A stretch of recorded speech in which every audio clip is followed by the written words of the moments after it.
Hey, just a little add-on before I get into the video. I do end the video and, you know, my sign-off and all that stuff. But if you hang around after that, if you're interested, there's a short snippet of me talking about the snow depth chair. You don't know what that is? You might want to hang around through the end of the video and check out the snow depth chair. Hi, Peter Rose, Longwood Currency Trading. I'd like to chat with you a little bit about the true value of a pip. And I'll get to that, but I really wanted to come outside. There are going to be very few days we're going to be able to do these videos outside because we're at the end of October now and things are closing in. I did a video the other day where I came out to show the leaves that were changing and the foliage and everything, and I'd just like to add to that a little bit. So we're going to look, boys and girls, we're going to do a little travelogue first on Peter Rose's life, a life in the day of, and then we're going to get to our topic. So if you don't enjoy my topics, you don't enjoy my personal sharing of my life with you, don't watch the video. Anyway, this is a little different view now, isn't it, of what we had the other day. As you can see, the tree back there that I focused on, that was full, and it was bright orange and bright yellow, and it was really pretty. I had the crew come in here and do a preliminary final grass cut, and they took up part of the leaves.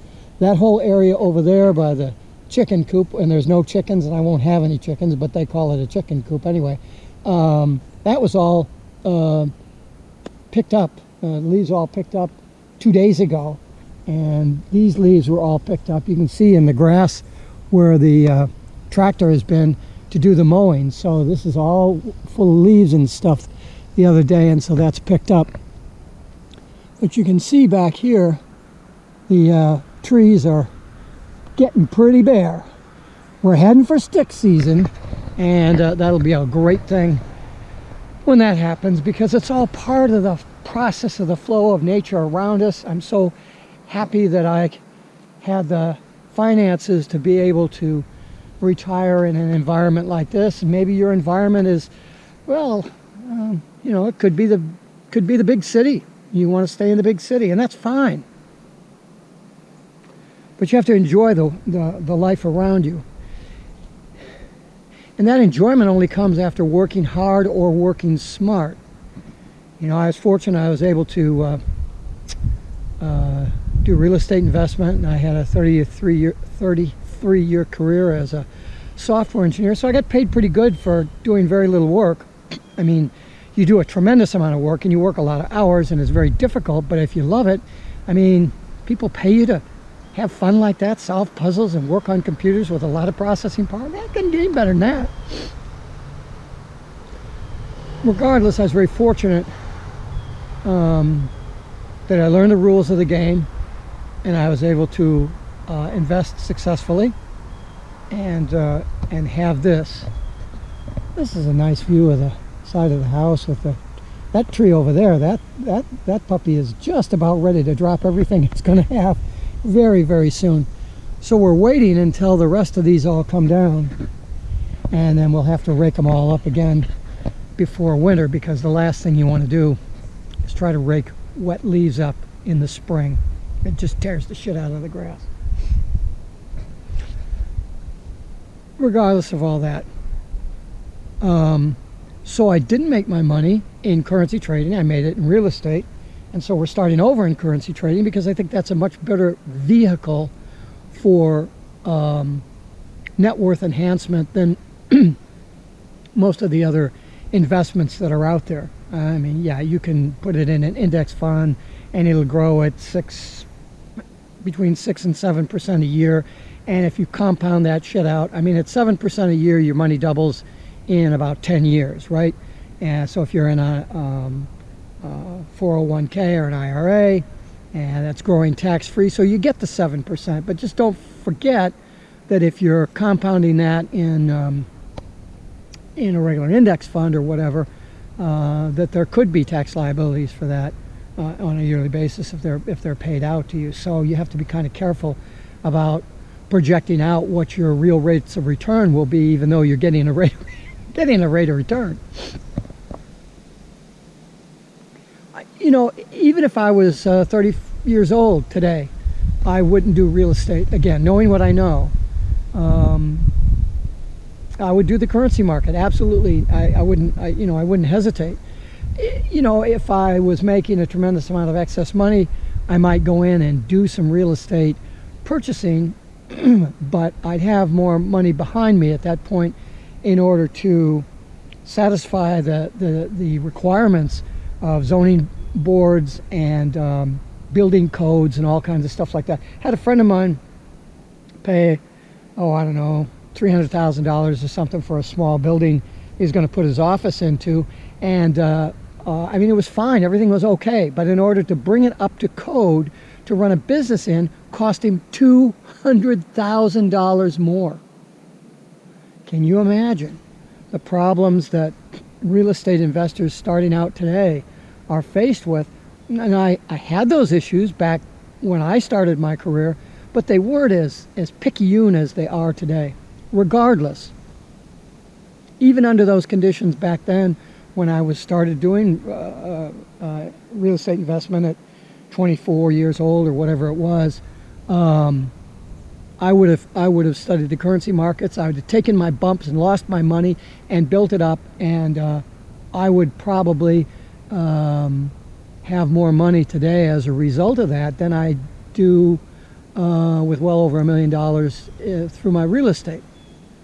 Because remember, I've lost $1 million twice in my life, and so I made it back each time, and it took 10 years, but each time.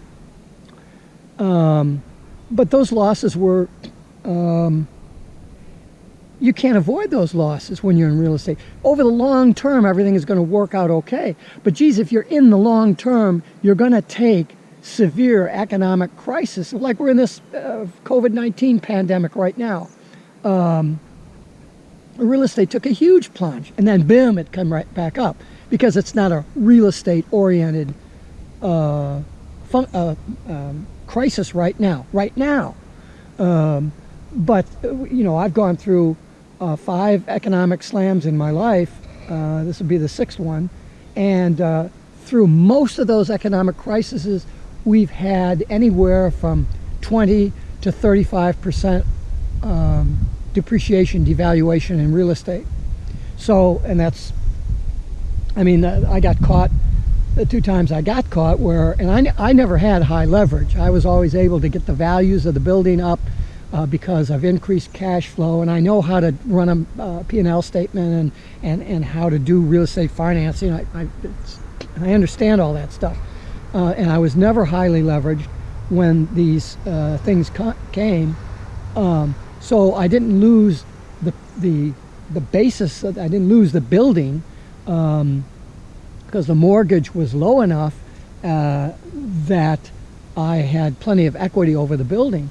But still, that equity over the mortgage and all that stuff, that's net worth. Well, I lost $1 million, okay? Because the crisis came and the values of those buildings just evaporated. I think the last one that I went through, and it didn't really matter how much I lost because I had money and stuff, so I wasn't getting to sell anything, so it was okay. My condo, for example, that I lived in had a value of about $250,000, and then I was getting ready to retire and all this stuff, and I had another couple of 3 years, but I had an agent come out. The crisis hit, and I had a friend of mine who was an agent came over, and I said, "Gee, what during all this shit and crisis, if I had to sell this today, what would I be able to get for it?" And she said, $150,000, maybe $170,000. Do the math on that. I lost from a value of $250,000 to $150,000. You lose $100,000 of value on a $250,000. Holy shit, man! That's a lot of dough. So, a huge percentage drop. Oh yeah, sure, I got wiped out in my original real Forex account, but I was stubborn, and I didn't really understand that what I had learned in trading in the simulated markets wasn't valid in the real markets. And I just hung on thinking, well, I traded successfully in the simulated market. I had written computer simulation programs for the methodology that I was trading. And so I thought, well, I can bring this back. In my simulated account over 4 years, there are many, many, many periods of time where I was running 15% a month. And I thought, well, okay, I'll lose 40% of my account, but I can get that back. Just like you lose money in real estate if you got enough time, that the value will come back. And it didn't come back because I didn't understand the market the way that I do now. Well, it would have been nice if I could have learned that on a $1,000 account or even a $10,000 account. I said, holy crap, this isn't working. What do I need to do? But I would have figured that out. And so I think as a result of that and understanding the tremendous control that you have over your risk in currency trading, that I could have mitigated that risk, since I wouldn't have been trading to make an income from the trading. And hopefully you guys aren't thinking that you're going to take an income from the trading until you get really, really good. So yeah, the fact that the real estate would come back and the currency market didn't come back when I was in there, and I just held on for too long, and eventually it just got so stupid I just said, fuck it, I'm not going to worry about this, and the last of it drained off. But the thing that I learned as a result of all that was that I have absolute control over my risk, where I didn't have control over my risk in real estate. I was totally dependent on my tenants. I was totally dependent on the economic conditions at the time. I was totally dependent on buyers who I might need at a certain time in my life. There's too many dependencies in real estate. The only thing I have to be dependent on in currency trading is me. And my ability to pull the trigger and get out of the trade when it's going against me. And I've been criticized about this time and again by a lot of people on the trade. Well, you get out too soon, you set your stops too soon. Okay. Well, 90% of the traders lose 90% of their money in 90 days. And the reason for that is they don't get out of the fucking trade when it's going against them. They cut their winners short and they let their losers run. That's the primary reason that traders fail. So if I can solve that one issue, get out of the trade right away, then the trades that I stay in are good trades and they'll take care of themselves. I don't have to try to hit a profit target. I don't have to figure out how to win. That's not the issue. I will win. It's not a question of will I win, it's how much am I going to win? Because I have control over my risk. And I didn't have control over that in real estate. And I still ended up making a lot of money in real estate. But I had time. So at 71 years of age today, I don't have a lot of time in currency trading to make $1 million, to prove the point. But I think that, and again, I'm not, actively trading. I refunded my trading account with the proceeds from the sale of my last building. And I'll get around to going back in and trading that account. Right now I'm still dubbing around with the little mini account because I was having fun with it. It's down underwater right now, so I'll just let that come back. And if it doesn't come back in a while, I've got other projects and stuff I'm working on. If it doesn't come back in a while, I'll just shit can it, and then I'll trade a little bit larger. I'm not going to trade my full account size to start with because I'm going to be careful going in. I don't want to lose any more money, so I'll be careful going in. I've got a plan all set for it as to how this is all going to go down, and I'll share that with you as we begin to get into that sort of stuff. But the concept of that video today, which all this is related to, is what's the true value of a pip. I'll tell you what the true value of a pip is. It's $1,000. If I have a bank of $1,000, and I need that. If the margin, for example, the margin right now on the pair that I trade is $700, well, that only leaves me $300 a runway if I have a $1,000 account, right? So, that's best practices anyway. Even if you're trading a a currency pair with a $300 margin, you still ought to have $1,000 in your bank, because it makes all the math and the calculation of your risks and the rewards and all that stuff a lot easier.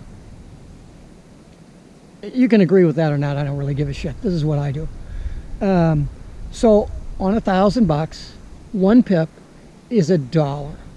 And that's not a whole lot, but on a $10,000 account, it becomes $10, and on a $100,000 account, it becomes $100. Right? 1 pip. So if I make 10 pips on 1,000, I make $10, or I make 100, or I make 1,000 on 10 pips on a $100,000 account. So your pip value is worth a lot. 1 pip could be worth $1,000 to you, depending on the size of the account that you have. You have to treat that with respect. If you jump into a Formula One race car and you're just going down to the grocery store, you have to respect the power that that car has, and just don't jam down on the accelerator, because you'll blow that fucker right off the planet. We have to have respect for money. We shouldn't fear it. We shouldn't have greed for it. We should have respect for it. So regardless of where you're trading at, whether that's you're getting started on a $1,000 account, or you're happy trading a $1,000 account for years in order to build up that skill, so that when you're ready to get ready to retire and you've only got a few years left, you know that you have the skill, you've accumulated some cash, you can pull it out of the stock market or wherever the stuff has been, you can fund an account that's, well, look, you could make a pretty good amount of money on a $50,000 account. I mean, if you're only making, let's say, 20% a year on your trading, that's 10 grand on a $50,000 account. Man, that helps a lot. You know, the average Social Security in the United States today, the average monthly Social Security check is around $1,400. That's $14,000 a year. Call it $15,000 a year that you're making. Though the average is $1,500, that's not the median. Okay.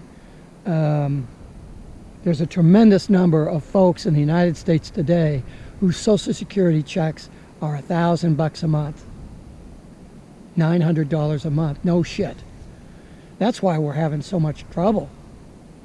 So let's just say that your Social Security is 10 grand. Now it could be 20 grand. It could be, you know, whatever. But let's 10 or 12 grand. It's 15 grand. Call it 15 grand. You have a $50,000 trading account and you make 20% on that. You make $10,000. You're making $15,000 in Social Security that worked your ass off your whole life to have. And in trading, you're going to make 10%. You're going to make almost your Social Security check. Imagine being able to double that Social Security check. And it's all because of the value that 1 pip has. Don't disregard the value of 1 pip. Even if you're only trading a $1,000 account, that 1 pip has potential. Like the race car.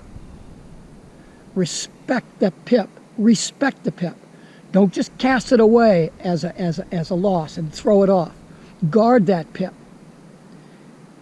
If the trade isn't going in your favor, get out. Take the smallest pip loss that you can until you figure out how to make a good trade. You can have a short stop as long as your trading principles are good. Why you get into a trade to make the thing go against you? Do you expect the thing to go against you? You know, if you're trading as 50-50 jump ball on where that price is going to go, oh, I'm going to get into this price, it's either going to go up or it's going to go down. Well, if you don't have better odds than 50-50 jump ball on that trade, you shouldn't be fucking trading.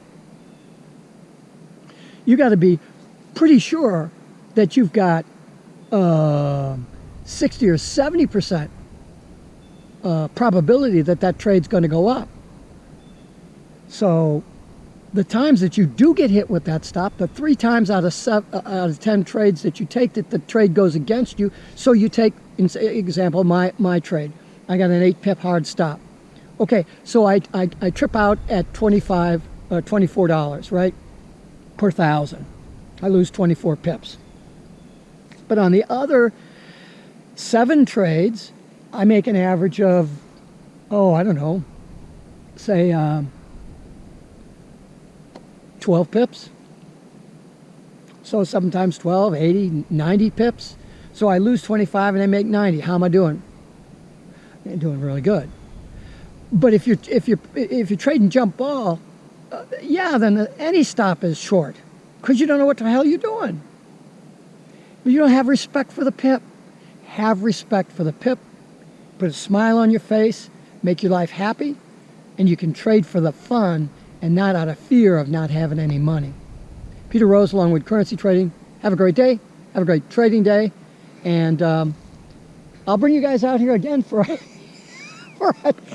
a New England travel log of Peter Rose's life as we move closer to stick season. I already ended this thing, so if you're still watching, I thank you very much. Put a good comment in for me, will you? And subscribe to the channel. Thank you.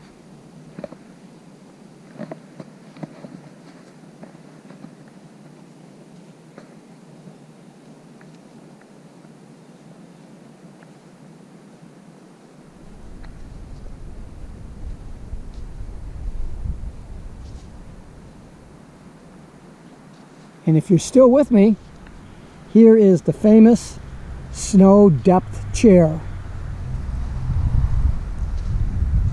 If you haven't heard my comments on that before, we measure the depth of snow by where the snow line falls on the chair. If it gets up to the top of the chair, it's about 34 inches, and that's a lot of snow. All right, we're going to shut this down now. Thanks for watching.